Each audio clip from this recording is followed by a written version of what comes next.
Bits में free में पढ़ना चाहते हो तो एक सेकंड के लिए अपनी आंखें बंद करो और इमेजिन करो कि आपने बिटसेट का एग्जाम दिया और आपका स्कोर आया 330। देखिए ये कोई ऐसा वैसा नंबर नहीं है।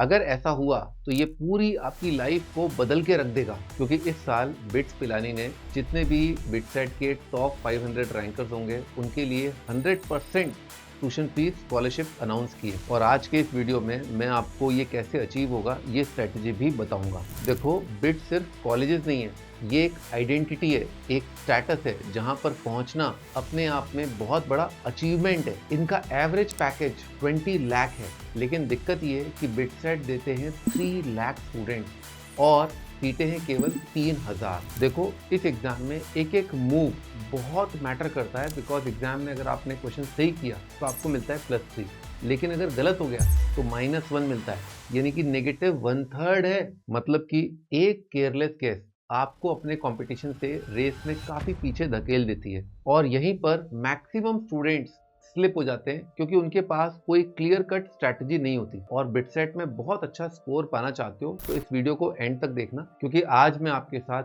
सब्जेक्ट वाइज स्ट्रैटेजी शेयर करने वाला हूं जो टॉपर्स फॉलो करते हैं, ताकि आपको क्लियर आइडिया मिल सके और आप आराम से 330 स्कोर कर पाओ। तो चलो स्टार्ट करते हैं, लेकिन उससे पहले अगर आप बिटसेट 2026 को सीरियसली टारगेट कर रहे हैं तो कमेंट में लिखो आई एम रेडी, ताकि मुझे पता चल जाए कि कितने स्टूडेंट्स अभी इस गेम के अंदर बने हुए हैं। तो सबसे पहले स्टार्ट करते हैं मैथ से।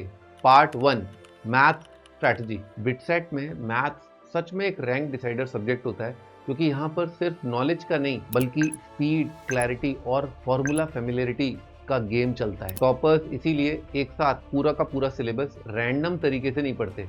वो क्या करते हैं, टॉपिक्स को ब्लॉक वाइज ब्रेक कर लेते हैं और सबसे पहले उठाते हैं हाई स्कोरिंग टॉपिक्स, ताकि कम टाइम के अंदर ज्यादा आउटपुट मिल पाए। वैसे आप सारे सब्जेक्ट्स का ऑफिशियल सिलेबस डाउनलोड कर सकते हो, डिस्क्रिप्शन के अंदर मैंने वहां दे दिया है। लेकिन एक इंपॉर्टेंट बात याद रखना, बिटसेट के अंदर कई बार एप्लीकेशन बेस्ड या बहुत एडवांस लेवल क्वेश्चंस भी पूछ लिए गए हैं, इसीलिए आपकी प्रिपरेशन ऐसी होनी चाहिए कि आप सिंपल से लेकर के एडवांस लेवल तक सब कुछ कवर करो। अब अगर मैथ की बात करें तो सबसे पावरफुल स्टार्टिंग पॉइंट है कोऑर्डिनेट ज्योमेट्री। इसमें स्ट्रेट लाइन और सर्कल सबसे ज्यादा रिलायबल और हाई रिटर्न टॉपिक्स हैं। यहाँ पर जो क्वेश्चंस हैं वो बहुत ज्यादा ट्विस्टेड नहीं होते, बस आपको फॉर्मूला और कॉन्सेप्ट क्लैरिटी चाहिए और ठीक ठाक speed. Equations, tangents, normals, slopes और पॉइंट ऑफ इंटरसेक्शन पर अच्छी ग्रिप अगर आपकी है तो आप बिना टाइम वेस्ट किए बहुत जल्दी डायरेक्टली आंसर निकाल लेंगे। इसीलिए ये पोर्शन मैथ का स्कोरिंग जोन बन जाता है। सिर्फ ये कोऑर्डिनेट ज्योमेट्री का जो ब्लॉक है वो ओवरऑल मैथ्स का 20 से 25% वेटेज तक कवर करता है, जिसमें कि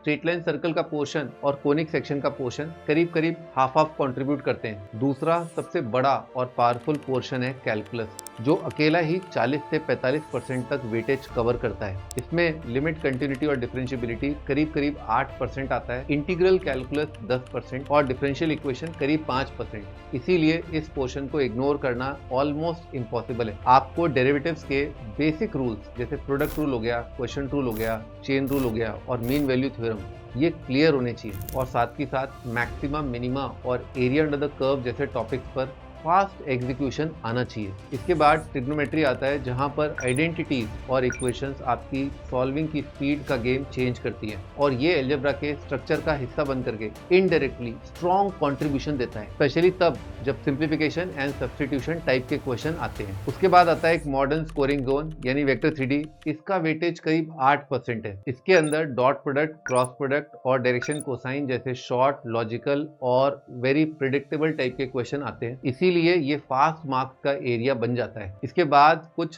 साइलेंट कंट्रीब्यूटर्स आते हैं, जैसे कि क्वाड्रेटिक इक्वेशन और कॉम्प्लेक्स नंबर। इन दोनों का वेटेज मिला के 6-7% होता है। प्रोबेबिलिटी 4 से 5%, बाइनोमियल थ्योरम 2 से 3%, सेट रिलेशंस और फंक्शंस करीब 4% और मैट्रिसेस डिटर्मिनेंट करीब करीब 6%। इन सबको अगर जोड़ लिया जाए तो अलजेब्रा प्रोबेबिलिटी का करीब 30% वेटेज का ब्लॉक बनता है। साथ ही परम्यूटेशन कॉम्बिनेशन 3 से 4%, सीक्वेंस सीरीज 5 से 6% और स्टैटिस्टिक्स 3 से 4%। ये काफ़ी सपोर्टिव रोल प्ले करते हैं। देखो, मैथ्स में स्कोर करने का सीक्रेट फॉर्मूला है कि सारे फॉर्मूले आपके डिराइव किए हुए होने चाहिए और फॉर्मूले बिल्कुल क्रिस्टल क्लियर होने चाहिए, और साथ ही साथ मिक्स प्रॉब्लम्स की प्रैक्टिस सॉलिड होनी चाहिए, क्योंकि बिटसेट में पेपर रैंडम ऑर्डर में आता है, इसीलिए आपके पास सोचने का लग्जरी टाइम नहीं होता। यहाँ पर आपको तुरंत रिएक्ट करना है। सच ये है कि ज़्यादातर स्टूडेंट्स को कॉन्सेप्ट आते हैं, लेकिन उनका एग्जीक्यूशन स्पीड एग्जाम के लेवल तक बिल्ड नहीं होता और वही उनका स्कोर रोक देता है। और इसी हिडन गैप को टारगेट करता है फोडू क्लब का बिटसेट क्रैश कोर्स, जो कि एक्चुअल बिटसियंस ने डिजाइन किया है। इस कोर्स में फिजिक्स, केमिस्ट्री, मैथ के बेसिक से लेकर के बिटसेट में पूछे जाने वाले इंपॉर्टेंट और एडवांस क्वेश्चंस को सिस्टमैटिकली कवर कराया जाता है। साथ ही इंग्लिश और लॉजिकल रीजनिंग में पूछे जाने वाले एक्स्ट्रा सेक्शंस के भी चैप्टर वाइज लेक्चर्स मिलते हैं, ताकि बिटसेट के सिलेबस का कोई भी इंपॉर्टेंट टॉपिक मिस न हो। यहाँ चैप्टर वाइज थ्योरी के साथ प्रॉपर प्रॉब्लम सॉल्विंग मिलती है, मतलब कॉन्सेप्ट समझने के बाद उसी चैप्टर्स के रेलेवेंट क्वेश्चंस प्रैक्टिस कराए जाते हैं, ताकि आपकी स्पीड और एक्यूरेसी दोनों बिल्ड हो। और प्रैक्टिस के लिए स्ट्रक्चर्ड डीपीज और चैप्टर वाइज टेस्ट मिलते हैं, जिससे कि आप कॉन्सेप्ट अप्लाई करते हो, वीक एरियाज आइडेंटिफाई करते हो और रिविजन स्ट्रॉन्ग करते हो। इसके अलावा लाइव प्रॉब्लम सॉल्विंग सेशंस और मेंटोरशिप सेशंस होते हैं, जहां पर की एक्सपीरियंस बिटसियंस आपको एग्जाम रेडी स्ट्रेटजी समझाते हैं और आपकी प्रिपरेशन को राइट डायरेक्शन में गाइड करते हैं। आपकी प्रैक्टिस को और स्ट्रॉन्ग बनाने के लिए कोर्स के अंदर 20 फुल लेंथ मॉक टेस्ट दिए हैं और 8 मेमोरी बेस्ड PYQs दिए हैं। चैप्टर वाइज टेस्ट मिलते हैं जो रियल बिटसेट एग्जाम इंटरफेस के जैसे डिजाइन किए गए हैं, ताकि एग्जाम से पहले एक्चुअल फील के साथ प्रॉपर प्रैक्टिस हो जाए। साथ ही 130 क्वेश्चंस अटेम्प्ट करने के बाद मिलने वाले 12 क्वेश्चंस की स्ट्रैटेजी और प्लानिंग कैसे करनी है वो भी आपको यहाँ पर बतलाया जाता है, ताकि आप कॉन्फिडेंटली डिसाइड कर पाओ कि बोनस कब अटेम्प्ट करना सही रहेगा। और अगर आप 300 प्लस स्कोर कर लेते हो तो कोर्स की फीस का रिफंड मिलने का बेनिफिट भी आपको मिल सकता है। ये कोर्स सिर्फ पढ़ाता नहीं है, बल्कि बिटसेट को क्रैक करने का कंप्लीट एग्जीक्यूशन प्लान है। अगर आपने जेईई प्रिपरेशन के टाइम बिटसेट को स्पेसिफिकली टारगेट नहीं किया था तो टेंशन लेने की जरूरत नहीं है, क्योंकि बिटसेट में 15 से 20% क्वेश्चंस डायरेक्टली फेमिलियर कॉन्सेप्ट से आ जाते हैं, जो यहाँ अच्छे से कवर हो जाएंगे। यानी फोडू क्लब यूज करके 330 मार्क्स इजीली ला सकते हो और बिटसेट की स्कॉलरशिप अवेल कर सकते हो। तो अगर आप ये कोर्स ज्वाइन करना चाहते हैं तो मैंने इसका लिंक डिस्क्रिप्शन में दे दिया है, आप जाके चेक कर लीजिए। अब चलते हैं फिजिक्स की स्ट्रैटेजी पर, part 2, physics strategy. Physics BITSAT का सबसे मिसअंडरस्टूड सब्जेक्ट है, क्योंकि बहुत सारे स्टूडेंट्स इसे जेईई एडवांस के लेवल पर प्रिपेयर करना स्टार्ट कर देते हैं। बहुत ही हैवी डेरिवेशंस, लंबी लंबी थ्योरी और प्रॉब्लम सॉल्विंग, और वही होती है सबसे बड़ी गलती। रियलिटी ये है, बिटसेट में फिजिक्स का नेचर अलग है। यहाँ पर डेप्थ से ज्यादा कॉन्सेप्चुअल क्लैरिटी और इंस्टेंट रिकॉल का गेम चलता है। सिलेबस लार्जली NCERT अलाइंड होता है, मैकेनिक्स से लेकर के मॉडर्न फिजिक्स सब कवर होता है, लेकिन यहाँ पर कुछ एरियाज बार बार रिपीट होते हैं। सबसे पहले हीट एंड थर्मोडायनेमिक्स आता है, जिसका वेटेज करीब 8 से 10% होता है। फिर इलेक्ट्रोस्टैट्स और करंट इलेक्ट्रिसिटी का एवरग्रीन कॉम्बो आता है, जिसका वेटेज करीब 18% तक होता है, और यहाँ पर आपकी स्पीड आपके स्कोर को मल्टीप्लाई करती है। इसके बाद वेव्स, ऑप्टिक्स और SHM का कॉन्सेप्चुअल बट स्कोरिंग क्लस्टर आता है, जिसका की कंबाइंड शेयर करीब 13 to 17% रहता है। एक हाई एक्यूरेसी पॉकेट है मॉडर्न फिजिक्स, जो अकेला ही 10 से 12% तक आता है। फाइनली मैग्नेटिज्म और EMI करीब 8 से 10% साइलेंटली कॉन्ट्रीब्यूट करते हैं। अगर इन कोर एरियाज पर स्ट्रॉन्ग ग्रिप हो तो फिजिक्स का बड़ा पोर्शन कंट्रोल्ड जोन में आ जाता है। उसके बाद न्यूमेरिकल्स को समझ करके बार बार प्रैक्टिस करो, ताकि हर पैटर्न दिमाग में बिल्कुल सेट हो जाए। एक्स्ट्रा एज के लिए टॉपर्स की तरह रियल एग्जामिनेशन एनवायरनमेंट में प्रॉब्लम प्रैक्टिस करो। इससे रियल एग्जाम में रिएक्ट करने की स्पीड ऑटोमेटिकली डेवलप हो जाती है और आप हर ट्रिकी क्वेश्चन को कॉन्फिडेंटली टैकल कर पाते हो। अब चलते हैं केमिस्ट्री पर, लेकिन वो जानने से पहले अगर आपको मेरी वीडियोस हेल्पफुल लगती है तो इस चैनल को सब्सक्राइब कर लो, ताकि ऐसी और यूजफुल वीडियोस आपकी मिस न हो। अगर बिटसेट एक रेस है तो केमिस्ट्री आपका व्हील बैलेंस है। ये सेक्शन आपको गिरने से बचाता है, क्योंकि यहाँ से क्वेश्चन डायरेक्ट NCERT हैवी और मेमोरी लिंक्ड होता है। सबसे पहले केमिकल बॉन्डिंग, ये यहाँ पर एक बैकबोन का रोल निभाता है। इसका वेटेज 6 to 8%। फिर एटॉमिक स्ट्रक्चर और पीरियोडिसिटी आता है, कॉन्सेप्चुअल लेकिन प्रिडिक्टेबल। इसका कॉन्ट्रीब्यूशन होता है करीब 4 से 5%। ऑर्गेनिक केमिस्ट्री के अंदर toppers smartly name name reactions और रिएक्शन मैकेनिज्म पर फोकस करते हैं।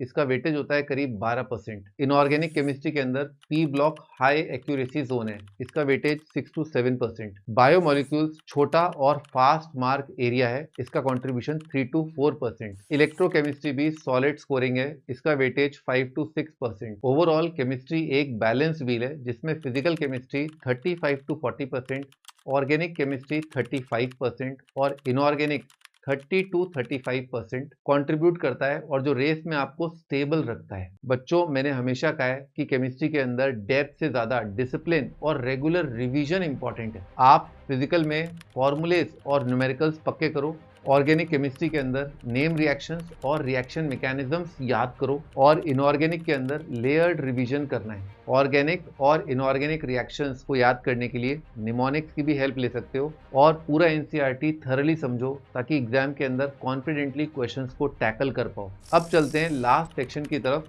English and logical reasoning. English का सेक्शन एक हिडन ट्रेजर होता है, लेकिन मैक्सिमम स्टूडेंट्स इसे इग्नोर कर देते हैं और यहीं पर उनकी रैंक अफेक्ट होती है। इसका ओवरऑल वेटेज करीब 23% है और यहाँ पर डिफिकल्टी यूजुअली थोड़ी लो रहती है, इसीलिए ये लो एफर्ट और हाई रिटर्न जोन बन जाता है। इसमें सबसे बड़ा चंक रीडिंग कॉम्प्रिहेंशन और वोकैबुलरी का होता है, लगभग 25 से 30% और 20 से 22% रिस्पेक्टिवली, और ग्रामर और यूसेज बेस्ड टॉपिक्स मिला के 18 से 20% का कॉन्ट्रीब्यूशन होता है। अगर आप डेली थोड़ा सा रीडिंग करें और प्रैक्टिस करें तो ये सेक्शन आपका ऑटो पायलट मोड पे आ जाता है। बिटसेट का लॉजिकल रीजनिंग थोड़ा सा ज़्यादा एंगेजिंग होता है क्योंकि यहाँ पर patterns, relations and logical structures dominate करते हैं। इसमें एनालॉजी, सीरीज और कोडिंग डिकोडिंग जैसे टॉपिक्स का कंबाइंड वेटेज जो मिलकर रफली करीब 35 to 40% कंट्रीब्यूट करते हैं और ये वही एरियाज हैं जहाँ पर टॉपर्स एडवांटेज बनाते हैं। इसके अलावा syllogism, blood relation, classification, when in diagrams और डायरेक्शन सेंस से भी काफ़ी फ्रीक्वेंटली क्वेश्चंस पूछे जाते हैं जो रफली करीब 40 to 45% के आसपास तक का वेटेज रखते हैं। इसको पढ़ने का स्मार्ट तरीका ये है कि डेली 20 से 30 मिनट लॉजिकल रीजनिंग की ड्रिल्स करो। एक सिंपल गोल्डन रूल फॉलो करो कि इजी क्वेश्चन को 20 सेकंड के अंदर सॉल्व करोगे और डिफिकल्ट क्वेश्चन को 40 सेकंड से ज़्यादा नहीं दोगे। Last part, final 30 day strategy. बच्चों, लास्ट मंथ के अंदर केवल पढ़ना काफ़ी नहीं है बल्कि एग्जीक्यूशन भी बहुत ज़रूरी है। इसीलिए मैं कहता हूँ कि आप रेगुलरली मॉक टेस्ट दो।